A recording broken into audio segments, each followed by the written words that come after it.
तो आज का विषय है वेदांत सार। ठीक है, वेदांत सार तो एक ऐसा ब्रह्म यानी अद्वैत ब्रह्म को लेकर के एक ग्रंथ लिखा गया है, वेदांत सार।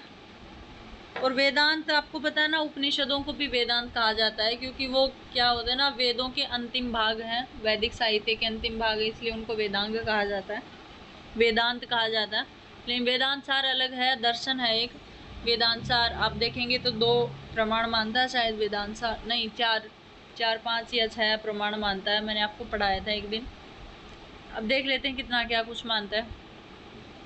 तो वेदांत दर्शन की भूमिका कहते हैं, वेदांत वेद के सिद्धांतों को कहते हैं, मतलब वेद के जिसमें सिद्धांत को प्रतिपादित किया गया है। जैसे हर दर्शन का अपना एक मूल तत्व होता है, जैसे हमने न्याय दर्शन पढ़ा था, यानी तर्क भाषा इत्यादि पढ़े थे, उसमें हमने पढ़ा था कि वहाँ प्रमेय प्रमाण इत्यादि 16 पदार्थों के बारे में ज़्यादा वर्णन किया गया था। उसके अलावा जब हम सांख्य कारिका पढ़ते हैं तो प्रकृति पुरुष के बारे में हमें ज़्यादा वर्णन मिलता है। योग दर्शन पढ़ते हैं तो वहाँ हमें यही कैवल्य समाधि इत्यादि के बारे में वर्णन मिलता है, चित्तवृत्ति चित्त भूमि इत्यादि के बारे में। और वेदांत सार जब पढ़ेंगे तो वेदांत सार में जो वर्णन मिलता है वो वर्णन है ब्रह्म का और अज्ञान का, ठीक है, मिथ्या का, यानी ब्रह्म और जीव का है। जैसे ऐसा बोला जाता है कि जगन मिथ्या ब्रह्म सत्य जगन मिथ्या, ये जो वाक्य इधर से ही है कि जो मतलब कि इसी को मान करके वेदांत सार में सारी सब प्रकार की बातें लिखी गई हैं कि ब्रह्म ही केवल मात्र सत्य है, अद्वितीय है। उसके अलावा ये जो जगत है, जीव इत्यादि हैं, जो व्यवहारिक सत्ता होती है केवल व्यवहार मात्र में रहते हैं, बाकी सब मिथ्या होता है। कि जगत है, आकाश पृथ्वी सब कुछ मिथ्या है, वो केवल हमारे व्यवहार मात्र में रहती हैं, इसलिए कहा जाता है ब्रह्म सत्य जगन मिथ्या।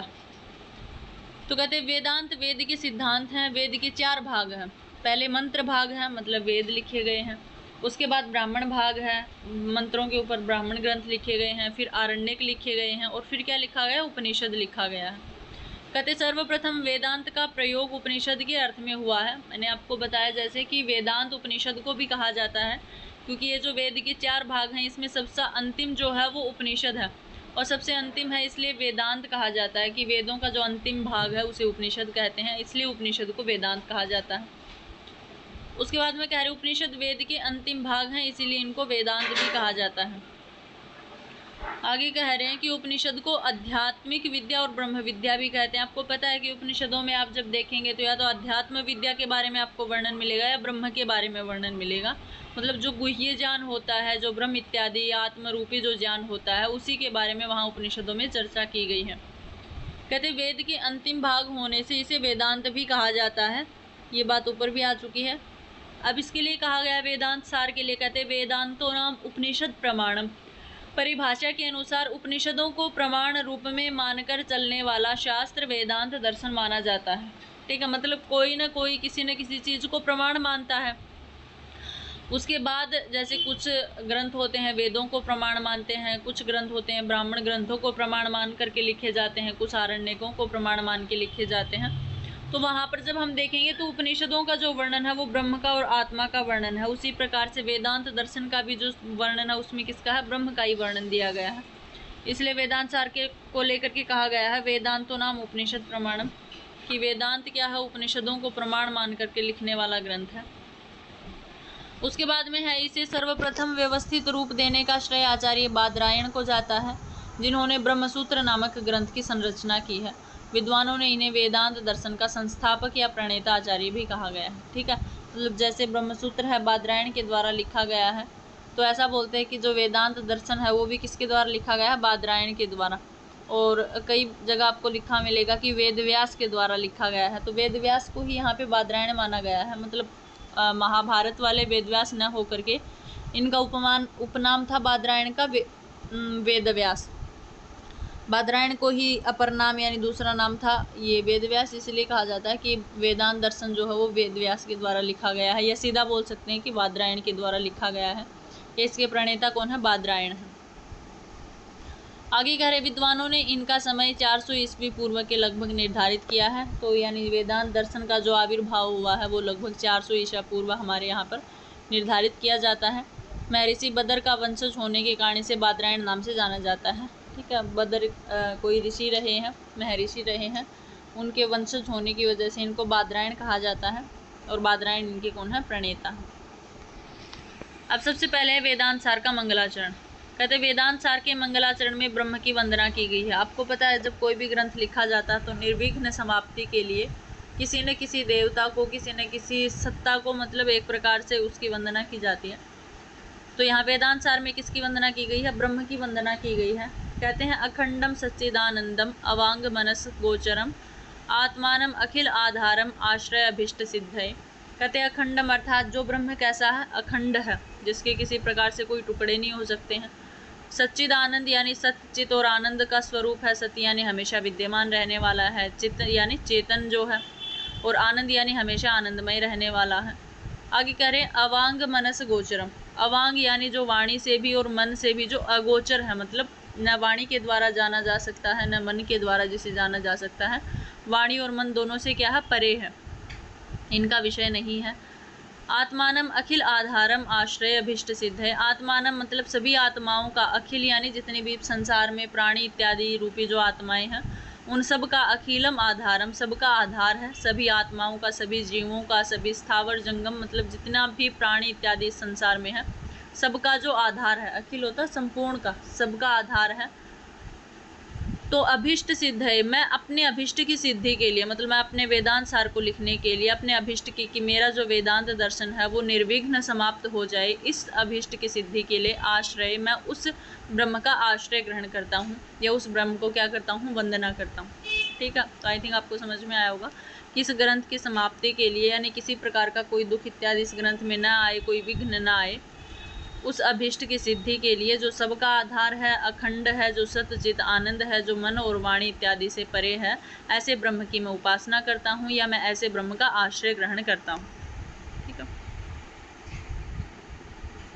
उसके बाद में है वेदांत दर्शन एकमात्र परब्रह्म की सत्ता को स्वीकार करता है, साथ ही आत्मा एवं ब्रह्म की एकता का भी प्रतिपादन करता है। मतलब वेदांत सार का मानना है कि आत्मा और ब्रह्म यानी जीव और जो ब्रह्म है वो दोनों एक हैं, इसलिए क्या माना जाता है, अद्वैत वेदांत को माना जाता है। अद्वैत वेदांत के प्रवर्तक हैं बादरायण जी, कि दो को नहीं मानते, जो दो को मानते हैं वो द्वैत वेदांती हो जाते हैं। कुछ यहाँ पर खंडन मंडन चलता है, तो कुछ द्वैत वेदांती हैं, कुछ अद्वैत वेदांती हैं, कुछ द्वैत अद्वैत वेदांती हैं, कुछ विशिष्ट अद्वैत वेदांती हैं। तो इस प्रकार से बहुत सारी परंपराएं चलती हैं, लेकिन हमें वेदांत सार पढ़ना, और वेदांत सार किसको मानता है, अद्वैत को, यानी दो को न मान करके एक को ही मानता है कि ब्रह्म और जीव दोनों क्या हैं, एक ही सत्ता है। तो वेदांत दर्शन एकमात्र परब्रह्म की सत्ता को स्वीकार करता है, और साथ ही आत्मा एवं ब्रह्म की एकता का भी प्रतिपादन करता है कि ब्रह्म और आत्मा दोनों कौन है, एक ही हैं।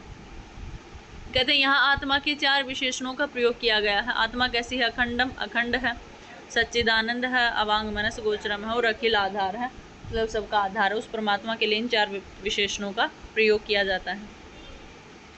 उसके बाद कह रहे सच्चिदानंद वेदांत ग्रंथों में ब्रह्म के लिए इस विशेषण का प्रयोग किया गया है, जो ब्रह्म भी 3 विशेषताओं की ओर संकेत करता है। यानी जो ब्रह्म, हर कोई भी दर्शन इत्यादि देखेंगे तो वहाँ पे सच्चित आनंद जो स्वरूप, मतलब तीनों जो नाम आते हैं वो केवल और केवल किसके आते हैं, ब्रह्म के विषय में आते हैं। आगे करें मंगलाचरण में अपने आराध्य देवता के स्मरण के पश्चात आचार्य सदानंद ने अपने गुरु अद्वयानंद को नमन किया है। देखो इनके जो वेदांत सार को लिखने वाले हैं, वेदांत दर्शन को लिखने वाले हैं, वो तो बादरायण है वेदांत दर्शन जिन्होंने लिखा है, और वेदांत दर्शन के ऊपर एक प्रकरण ग्रंथ लिखा गया वेदांत सार जिसे हम पढ़ रहे हैं। उनके प्रवर्तक हैं सदानंद, योगिंद्र, ऐसा बोला जाता है, योगिंद्र सदानंद या सदानंद योगिंद्र। तो वही कह रहे कि आचार्य सदानंद इनके प्रवर्तक हैं वेदांत सार के, और वेदांत दर्शन के कौन है, बादरायण।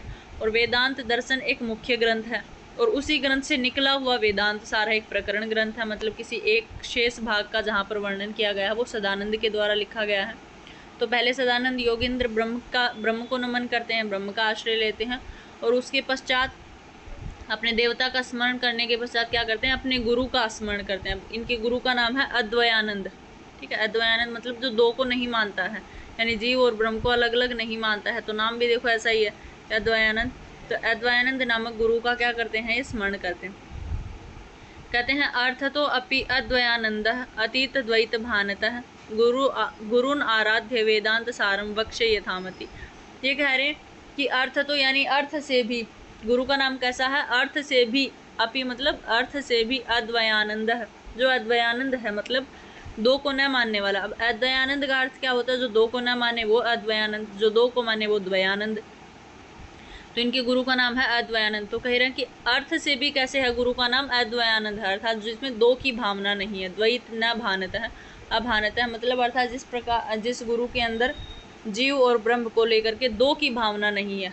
मेरे गुरु भी कैसे हैं? जो एक ही को मानते हैं, ब्रह्म और जीव दोनों को एक मानते हैं। ऐसे अद्वयानंद गुरुन आराध्य, ऐसे गुरु की आराधना करके वेदांत सारम, वेदांत सार को वक्ष्य मैं कहूँगा यथामति, अपनी मति के अनुसार, अपनी बुद्धि के अनुसार। ठीक है, अर्थात जिसने द्वैत भानता है, जिसने दो की भावना को दूर कर दिया है, जीव और ब्रह्म अलग अलग हैं, इस बात को स्वीकार नहीं किया या इस बात की भावना को दूर कर दिया है और अपने आप में क्या बन गए हैं? अपि अद्वयानंद है, वो अपने आप में भी अद्वयानंद बन गए हैं। मतलब ये सोच लिया कि गुरु और ब्रह्म दोनों एक ही हैं।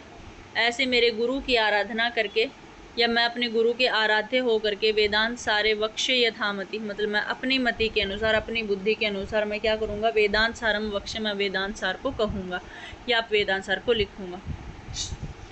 तो वही है कि जिनकी द्वैत की भावना दूर हो गई है,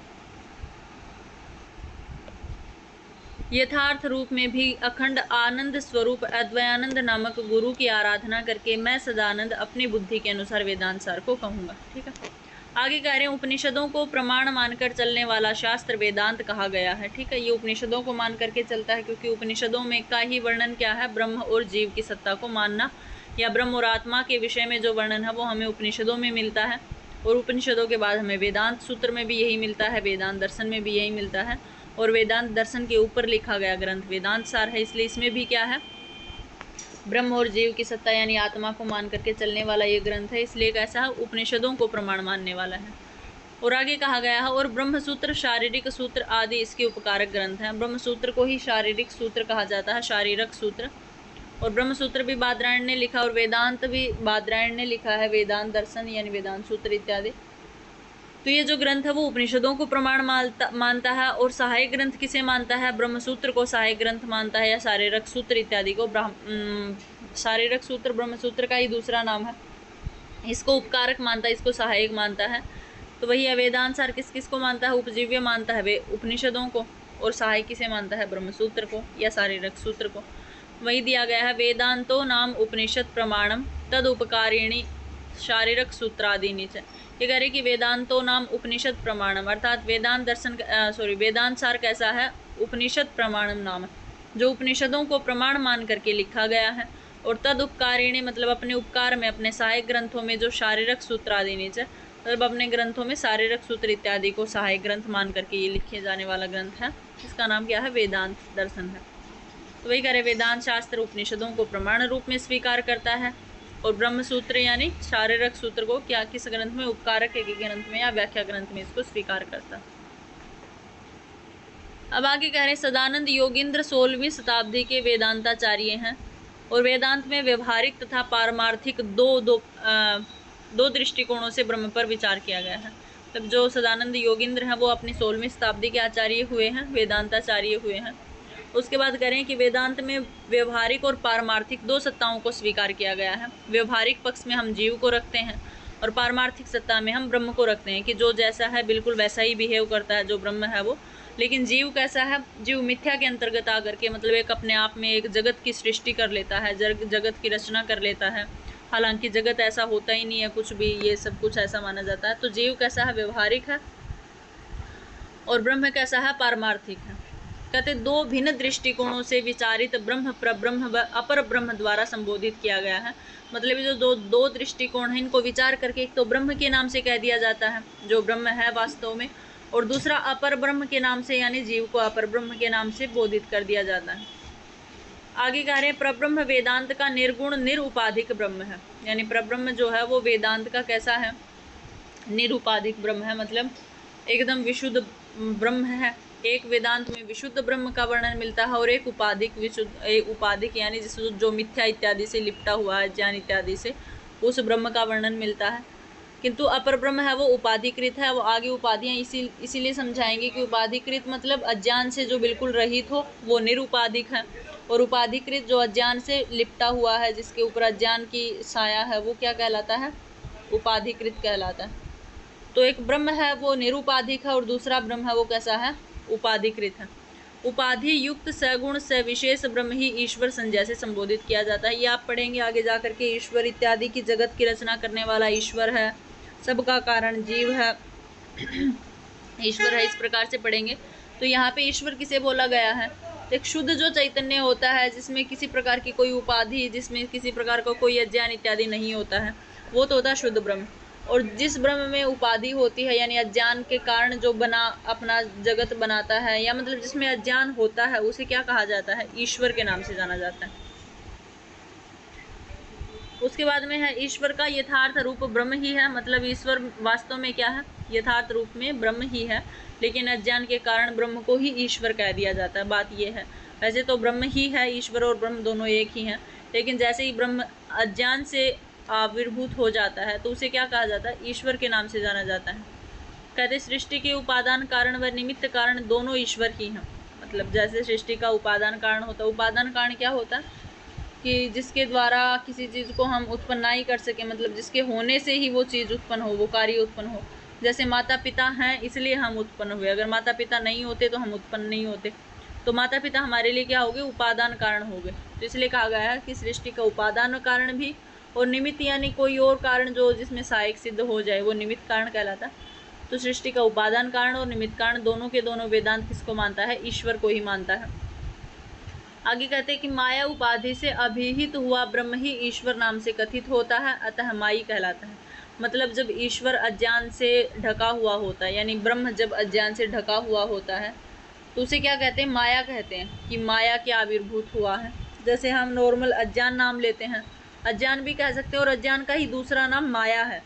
तो अज्ञान से तो हम बोल देते हैं कि जीव अज्ञान से ढका हुआ है, और जब ईश्वर का नाम आता है तो हम बोलते हैं ईश्वर माया से ढका हुआ है। वैसे माया और अज्ञान में कोई अंतर नहीं है, दोनों सेम ही है, नाम अलग अलग दे दिए कि ईश्वर माया से ढका हुआ है इसलिए ईश्वर को माई कह दिया जाता है, और जीव है वो अज्ञान से ढका हुआ इसलिए इसे जीव कहा जाता है। तो वही कह रहे कि माया की उपाधि से अभिहित हुआ ब्रह्म ही ईश्वर के नाम से कथित होता। मतलब जब ब्रह्म माया के नाम से ढका जाता है या माया से आविर्भूत हो जाता है उसके बाद उसे ईश्वर कह दिया जाता है, बाकी वह ब्रह्म ही होता है, इसलिए इसको माई भी कहा जाता है। आगे कह रहे जीव वेदांत की द्वितीय व्यवहारिक सत्ता है। मतलब वेदांत जो दूसरी सत्ता को मानता है वो है जीव। कहते ईश्वर के समान जीव का यथार्थ रूप भी ब्रह्म ही है। जैसे ईश्वर भी अज्ञान से ढका हुआ है, मतलब ईश्वर माया से ढका हुआ है इसलिए ईश्वर को माई कह दिया जाता है, वरना देखा जाए तो ईश्वर भी यथार्थ रूप में ब्रह्म ही है। और उसी प्रकार से जीव क्या है, जीव भी अज्ञान से ढका हुआ होता है। जीव अपने आप में व्यवहार करता रहता है कि ये मेरा है, ये तेरा है। वास्तव में अगर देखा जाएगा तो जीव भी क्या है, ब्रह्म ही है। तो वही कह रहे हैं ईश्वर का वास्तविक स्वरूप भी ब्रह्म है, और ईश्वर के समान जीव का वास्तविक स्वरूप यानी यथार्थ रूप भी क्या है, ब्रह्म ही है। कहते हैं इस अविनाशी जीव के 3 शरीर होते हैं। मतलब जो शरीर होता है जो जीव होता है इसके 3 शरीरों का यहाँ पर वर्णन मिलेगा। पहला होता है कारण शरीर, ये आपको क्रम से याद रखना है। पहला होता है कारण शरीर, उसके बाद में कारण शरीर के बाद में हमारा सूक्ष्म शरीर बनता है, और सूक्ष्म शरीर में जो मतलब कि ज्ञानेंद्रियाँ इत्यादि बनती हैं, कर्मेंद्रियाँ बनती हैं, वायु इत्यादि बनते हैं, मन बुद्धि इत्यादि का हम क्या करते हैं, व्यवहार करते हैं। और जब सूक्ष्म शरीर बन जाता है उसके तुरंत बाद क्या बनता है, हमारा स्थूल शरीर बनता है जो अन्न इत्यादि की कोष से बनता है। तो ये अविनाशी जीव के 3 शरीर होते हैं, कारण शरीर, सूक्ष्म शरीर और स्थूल शरीर। सबसे पहले कारण शरीर। कहते सृष्टि के प्रथम चरण में जीव कारण शरीर के आश्रित रहता है। मतलब जैसे ही सृष्टि का आरंभ होता है, सृष्टि पैदा होती है, तो सबसे पहले चरण में जीव कहाँ रहता है, कारण शरीर में रहता है, कारण शरीर में। आगे कहते हैं कि अविद्या निर्मित अवतरण ही कारण शरीर कहलाता है। देखो वेदांत का क्या माना है ना, वेदांत ऐसा मानता है, यही समझ लो कि वेदांत ऐसा मानता है कि ब्रह्म ही है बस, और दुनिया में जो कुछ हो रहा है, मतलब दुनिया बन रही है, सृष्टि बन रही है, पेड़ पौधे उग रहे हैं, मनुष्य जन्म ले रहे हैं, या फिर जल है, वायु है, अग्नि है, पृथ्वी है, ये सारी चीज़ें हैं। इसके अलावा जब हम और भी कुछ देखते हैं कि हमारी ज्ञानेंद्रियां हैं, कर्मेंद्रियां हैं, हम व्यवहार करते हैं, हम अपने इंद्रियों से देखते हैं, हम पैरों से चल रहे हैं तो ज्ञानेंद्रियां हो गई, कर्मेंद्रियां हो गई। हम मन से संकल्प विकल्प कर रहे हैं, हम बुद्धि से निश्चय कर रहे हैं, हम अहंकार से अभिमान कर रहे हैं। तो ये जो सारी चीज़ें ना, ये सब झूठ है, ऐसा बोलता है वेदांत कि ये सारी चीज़ें झूठ हैं, ये बस हम एक अज्ञान के कारण फंसे रहते हैं, तो हम बोलते हैं कि ये मेरी आंखें हैं, ये मेरा काम है, ये मैं कर रहा हूँ, ये मेरी सृष्टि है, ऐसा मैं कर रहा हूँ, वो कर रहा है। ये सारी की सारी एक जीव की झूठ होती है, मतलब वो अज्ञान में इतना फंसा होता है कि वो जगत की रचना कर देता है। ठीक है, तो वेदांत का यही मानना है कि ये जो जगत है, जीव है, ये सब झूठ है, कुछ भी नहीं है ऐसा। जीव बस अज्ञान में आकर के फंस जाता है, सृष्टि को बना देता है, सृष्टि के बाद कारण शरीर को बना देता है, कारण शरीर के बाद सूक्ष्म शरीर को बना लेता है, फिर स्थूल शरीर को बना लेता है। तो इस प्रकार से ये सारी उसके दिमाग का भ्रम है, मतलब एक प्रकार से वो अज्ञान में फंसा हुआ है, इसलिए ये कार्य कर रहा है। अदरवाइज जीव, अगर अज्ञान हट जाएगा जीव से, तो जीव का स्थूल शरीर भी मिट जाएगा, सूक्ष्म शरीर भी मिट जाएगा, जो उसने कारण शरीर बनाया वो भी खत्म हो जाएगा, वो मात्र क्या बचेगा, वो ब्रह्म ही बचेगा। ठीक है, तो वेदांत का यही मानना है कि ब्रह्म सत्य है केवल और केवल, और ये जो जितना पूरा जगत है ये सारा का सारा क्या है, झूठा है, मिथ्या है। ठीक है, तो कारण शरीर बने, सूक्ष्म शरीर बने, स्थूल शरीर बने, ये सब के सब झूठ हैं। ये जीव अपने व्यवहार में लाता जाता वो सोचता है कि ये सब मेरा है, लेकिन ऐसा कुछ नहीं होता है, ये कहना चाहता है। तो कहते सृष्टि के प्रथम चरण में जीव क्या करता है, कारण शरीर के आश्रित रहता है। अविद्या निर्मित अवतरण ही कारण शरीर कहलाता है, मतलब अपने अविद्या में इतना फंस जाता है, अज्ञान में इतना फंस जाता है कि अपने आप को किस नाम से जानता है, कारण शरीर के नाम से। कहते यह व्यष्टि का अवभाषक है। अब आगे जा करके देखेंगे तो समष्टि और व्यष्टि दो भेद हो जाते हैं अज्ञान के जा करके, कि समष्टि एक तो क्या होती है, समूह में होती है, सॉरी अज्ञान जो होता है वो एक तो समूह में आता है, उसे समष्टि बोलते हैं, और एक अज्ञान क्या होता है, व्यष्टि, मतलब अलग अलग में आता है। जैसे समूह में कैसे आता है, जैसे एक तो हम बोलते हैं कि वन बोलते हैं, तो वन में सारे पेड़ आ जाते हैं ना एक साथ में, वन कहने में केले का भी पेड़ आ गया, आम का भी पेड़ आ गया, अनानास का भी पेड़ आ जाता है, तो इस प्रकार से सारे पेड़ आ जाते हैं एक वन कहने से। ठीक है, और एक हम बोलते हैं कि केले का पेड़, नारियल का पेड़, अनानास का पेड़, चीकू का पेड़, इस प्रकार से हम अमरूद का पेड़ अलग अलग बोलते हैं। ठीक है, तो वो क्या होता है, व्यष्टि होती है। तो वहीं आगे जाकर के जब हम पढ़ेंगे तो अज्ञान के दो भेद हो जाएंगे, एक समष्टि हो जाएगा, एक व्यष्टि हो जाएगा। समष्टि में ईश्वर आ जाएगा, व्यष्टि में जीव आ जाएगा, जीव की सत्ताएं चलती रहेंगी, ईश्वर के नाम बदलते रहेंगे समष्टि में। तो वही कह रहा, इसीलिए कहा यहाँ पे कि अविद्या निर्मित अवतरण ही कारण शरीर कहलाता है, और यह व्यष्टि का अवभाषक है, मतलब व्यष्टि रूपी अज्ञान के अंतर्गत आता है। कहते हैं आनंद की प्रचुरता इत्यादि होने के कारण जीव को क्या कह दिया जाता है, आनंदमय कोष कहा जाता है। अब आप पढ़ेंगे ना तो आपको वेदांत सार में 5 कोष भी मिलेंगे। आनंदमय कोष हो गया, विज्ञानमय कोष हो गया, मनोमय कोष हो गया, प्राणमय कोष हो गया, और एक अन्नमय कोष हो गया। इस प्रकार से आपको, तो कारण शरीर में क्या रहता है, सबसे पहले जीव अवतरण करता है कारण शरीर में, और वो आनंदित रहता है हमेशा, इसलिए इसमें जो जीव रहता है वो कैसा होता है, आनंदमय कोष में रहता है। आपसे पूछ लिया जाएगा कि कारण शरीर में जीव कैसे रहता है, तो वो आनंदमय कोष रहता है। उसके बाद में सूक्ष्म शरीर, कहते हैं कारण शरीर के उपरांत द्वितीय अवस्था जो होती है वो होती है सूक्ष्म शरीर की। कहते हैं इसका निर्माण पंच प्राणों से, पंच प्राण बोलते हैं 5 प्रकार की वायु से, उदान व्यान, इस प्रकार से 5 प्रकार की वायु हैं, उसे बोलते पंच प्राण। कहते 5 कर्मेंद्रियां मिलती हैं, फिर 5 कर्मेंद्रियां भी आप जानते होंगे, वाक वाणी पाद पायुपस, और आगे 5 ज्ञानेंद्रियां आप जानते होंगे, मन जो नेत्र, चक्षु, श्रोत्र इत्यादि 5 ज्ञानेंद्रियां हो गई, और मन और बुद्धि, इन 17 अवयवों से मिलकर के क्या बनता है, सूक्ष्म शरीर बनता है। ये आपसे पूछा गया है, बहुत बार प्रश्न पूछा गया है कि वेदांत जो सार है, वेदांत सार है, वो कितने प्रकार के सूक्ष्म शरीर को मानता है, तो वो आप गिनेंगे तो 17 प्रकार के सूक्ष्म शरीर को मानता है। 5 प्राण है, 5 कर्मेंद्रिय 10 हो गए, 5 ज्ञानेंद्रिय मिला करके 15 हो गए, एक मन हो गया 16, और एक बुद्धि होगी 17। इन 17 अवयवों से मिल करके क्या बनता है, वेदांत सार का सूक्ष्म शरीर बनता है। उसे आगे कह रहे हैं स्थूल शरीर के नष्ट हो जाने पर नवीन स्थूल शरीर की प्राप्ति इस जीव, इस सूक्ष्म शरीर के आश्रित करता है। मतलब जब जीव के स्थूल शरीर का नष्ट हो जाता है, जब स्थूल शरीर से वो मुक्ति पा लेता है, तो दोबारा से जब स्थूल शरीर को ग्रहण करता है तो इससे मिल करके, इससे सहायता लेता है, सूक्ष्म शरीर इत्यादि से आश्रित होकर के वो स्थूल शरीर बनाता है। तो आपको ही पता है जब हमारा शरीर बनता है तो हमें वायु की भी आवश्यकता होती है, हमें कर्मेंद्रियों की भी आवश्यकता होती है, ज्ञानेंद्रियों की भी होती है, मन की भी, बुद्धि की भी। तो स्थूल शरीर बनने में सबसे बड़े सहायक यही होते हैं। आगे कहते हैं कठोपनिषद में सूक्ष्म शरीर को ही क्या कहा जाता है, रथ कहा जाता है। आगे स्थूल शरीर कहते हैं वह अन्नमय कोश भी कहलाता है। स्थूल शरीर, जब हमारा स्थूल शरीर बनता है तो हम माता पिता के अन्न का विकार होते हैं। ऐसा माना जाता है ना कि माँ की कोख में हमने जितना अन्न खाया है उसी प्रकार से हम पैदा होते हैं। ज़्यादा खाया है, अगर मतलब एक प्रकार से हेल्दी प्रकार से खाना खाया है तो हम अच्छे हेल्दी प्रकार से पैदा होते हैं। तो वही होता है कि जो माता पिता के अन्न का जो विकार होता है वो स्थूल शरीर कहलाता है। यही से हम अन्नमय कोश भी कह देते हैं। आगे कहते हैं माता पिता द्वारा खाए हुए अन्न द्वारा इसकी उत्पत्ति होती है। यह स्थूल शरीर 5 कोषों वाला होता है। इसमें आनंदमय कोश भी होता है। विज्ञान आनंदमय कोश भी आपको पता है, जब जीव उत्पन्न हो जाता है तो कभी कभार हम जैसे जीव हैं तो हम आनंद में रहते हैं, हमेशा अपने आनंद में रहते हैं, तो आनंदमय कोश है।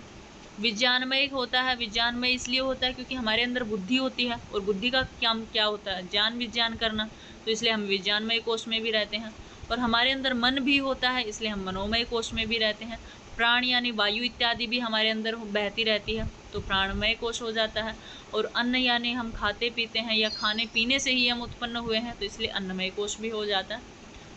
आगे करें, जीवों की 3 शरीरों की क्रमशः 3 अवस्थाएं होती हैं। मतलब जो जीव होता है उसकी क्रमशः 3 अवस्थाएं हैं।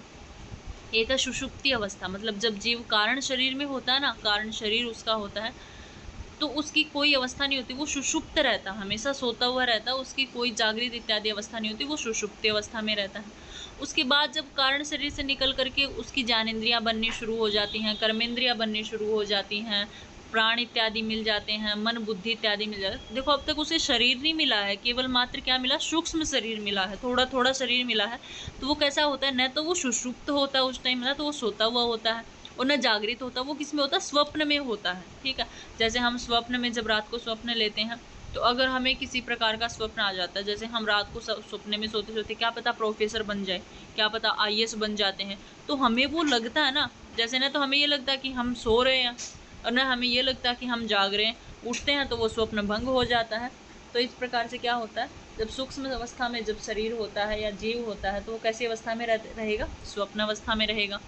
और जब वह फाइनली स्थूल शरीर को ग्रहण कर लेता है तो वो किस अवस्था में रहता है, जागृत अवस्था में रहता है। ठीक है, तो आपको ये याद रखना है, आपसे पूछा जाता है कि जो जीव होता है वो किन किन अवस्थाओं में किन किन शरीर में रहता है, तो कारण शरीर में वो सुषुप्ति अवस्था में रहेगा और आनंदमय कोश में रहेगा। और जो सूक्ष्म शरीर होता है उसमें वो स्वप्न अवस्था में रहेगा और उसमें विज्ञानमय रहेगा, मनोमय कोश रहेगा और प्राणमय कोश रहेगा, 3 कोश रहेंगे।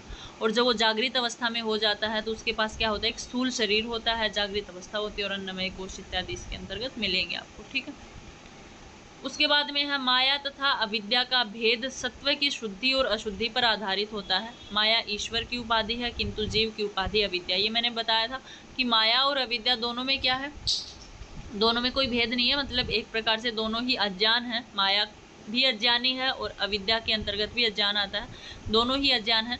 इनमें थोड़ा सा मात्र भेद होता है शुद्धि और अशुद्धि को लेकर के। माया शुद्ध होती है, अविद्या शुद्ध होती है, तो शुद्धि अशुद्धि पर ही आधारित होते हैं। माया क्या होती है, ईश्वर इत्यादि की उपाधि होती है, ईश्वर जो ब्रह्म का ही रूप है। और अविद्या क्या होती है, मतलब जो भी व्यवहार इत्यादि करता है वो मनुष्य किस में करता है, यानी जीव अविद्या के अंतर्गत आकर के करता है, तो जीव की उपाधि क्या होती है, अविद्या होती है। उससे आगे कहते हैं कि वेदांत विवर्तवाद के सिद्धांत को मानता है। ये आपको बहुत इंपॉर्टेंट याद रखना, बहुत बार ये लाइन आपसे पूछी गई, बहुत ज़्यादा बार। विवर्तवाद को मानता है, विवर्तवाद का मतलब क्या है, जैसे एक रस्सी पड़ी हुई है और रस्सी को हम रस्सी न समझ के क्या समझ रहे हैं, सर्प समझ रहे हैं। ठीक है, मतलब एक वस्तु है, ऐसा नहीं है वो वस्तु नहीं है, वो वस्तु है लेकिन उसमें हम किसी और की प्रतीति मान रहे हैं। ठीक है, एक वस्तु के होते हुए हम उसमें किसी और की प्रतीति मान रहे हैं। जैसे एक वस्तु तो क्या होती है, जैसे दूध होता है और दूध, शाम को हमने दूध देखा था लेकिन उसी पतीले में सुबह हम क्या देखते हैं, दही देखते हैं, वो चीज़ बदल गई है। ठीक है, मतलब एक वस्तु थी, एक वस्तु से किसी दूसरी वस्तु में बदलना क्या कहलाता है, विकार कहलाता है। कि दूध था, दूध का दही में विकार हो गया, वो विकारवाद होता है। लेकिन एक वस्तु है और उसी वस्तु में दूसरी की हमें प्रतीति हो रही है, वो कहलाता है विवर्तवाद। ठीक है, तो विवर्तवाद को कौन मानता है, वेदांत सार मानता है। इसलिए कहता है अतत्वतो अन्यथा प्रथा विवर्त है इति उदीरित है, कि जो मतलब कि वस्तु तो है लेकिन वस्तु एक वस्तु होते हुए किसी दूसरे की उसमें प्रतीति हो जाना। जैसे वहाँ पर रस्सी रूपी वस्तु तो है, रस्सी है वो, लेकिन रस्सी न दिखाई देते हुए हमें सर्प दिखाई दे रहा है, इसका मतलब हमें सर्प दिखाई दे रहा है, रस्सी की तो सत्ता नहीं खत्म हो गई ना, रस्सी तो वो रहेगी। हमें अज्ञान हुआ है, हमें अविद्या हुई है, हम रस्सी में सांप देख रहे हैं। जैसे ही हमारा अज्ञान खत्म होगा तो वो सर्प भी खत्म हो जाएगा उस रस्सी से। तो वही कहते हैं जब एक वस्तु के होते हुए उसी वस्तु में दूसरी वस्तु की प्रतीति होना विवर्त कहलाता है, और एक वस्तु के होते हुए उस वस्तु का किसी दूसरी वस्तु में बदल जाना क्या कहलाता है, विकारवाद कहलाता है। तो वेदांत जो है वो विवर्तवाद को मानता है। इसीलिए तो कहते हैं ना कि मतलब जीव क्या होता है, जीव बस अपने आप में व्यवहार करता है कि ये सारी चीज़ें हैं। अज्ञान होता है जीव के अंतर्गत, तो जीव अज्ञान के अंदर रहता अपना पूरा जगत बना लेता है, सूक्ष्म शरीर बना लेता है, अज्ञान वो स्थूल शरीर बना लेता है, कारण शरीर बना लेता है। लेकिन जैसे ही उसका अज्ञान हटता है तो वो वापस ब्रह्म के उसमें आ जाता है। तो वही था ना, जीव था तो ब्रह्म ही, लेकिन क्या हो गया, अज्ञान के वशीभूत होकर के ये सारे कार्य करता है। जैसे ही अज्ञान हटता वो वापस ब्रह्म बन जाता है। तो वही बात हो गई कि थी तो वो रस्सी ही, लेकिन जैसे ही अज्ञान हुआ तो वो सर्प बन गई। जैसे ही सर्प की प्रतीति दूर हुई, अज्ञान दूर हुआ, तो वापस से वो रस्सी बन गई। तो वैसे ही वापस से जीव भी क्या बन जाता है, ब्रह्म बन जाता है। इसलिए वेदांत किसको मानता है, विवर्तवाद के सिद्धांत को मानता है। और आपको ये लाइन याद रखनी है, अतत्वतो अन्यथा प्रथा इति विवर्त है, और सतत्वतो अन्यथा प्रथा इति विकारवाद है। ठीक है, आगे कहते वेदांत में सत्ता की 3 श्रेणियां हैं। वेदांत प्रतिभाषिक सत्ता को मानता है, व्यवहारिक सत्ता को मानता है, और एक पारमार्थिक सत्ता को मानता है। अब देखो प्रतिभाषिक सत्ता क्या होती, कहती है इस सत्ता के अंतर्गत क्षणिक अस्तित्व वाले विषय आते हैं। क्षणिक मतलब जो थोड़े टाइम के लिए अज्ञान के अंतर्गत रहते हैं, कि थोड़ी देर के लिए कोई अज्ञान हमें रह गया। जैसे कोई सपने में हम IAS बन गए और जैसे ही नींद खुली तुरंत पता चला कि वाह बेटा तो यही है, कुछ नहीं हुआ। तो वो थोड़ी देर के लिए, कुछ क्षण के लिए हम अज्ञान के वशीभूत हुए, तो वो क्या कहलाते हैं, प्रतिभाषिक सत्ता। मतलब उसमें भास होता है, जैसे हमारे ही अंदर किसी दूसरे को क्या पता भास हो जाए कि हम पता नहीं क्या ही बन गए, तो वो थोड़े क्षण के लिए होता है। और ब्रह्म कहलाता है जैसे स्वप्न हो गया, जैसे किसी ब्रह्म इत्यादि में हम अज्ञान के वशीभूत हो जाते हैं। जैसे रज्जु में सर्प को देख लेते हैं, वो थोड़ी देर के लिए है। जैसे अंधेरा था तो वो रस्सी हमें सांप दिखाई दे रही थी, और जैसे ही अंधेरा हट गया तो वो रस्सी दिखाई देने लगी। तो ये क्या होती है, प्रतिभाषिक सत्ता होती है।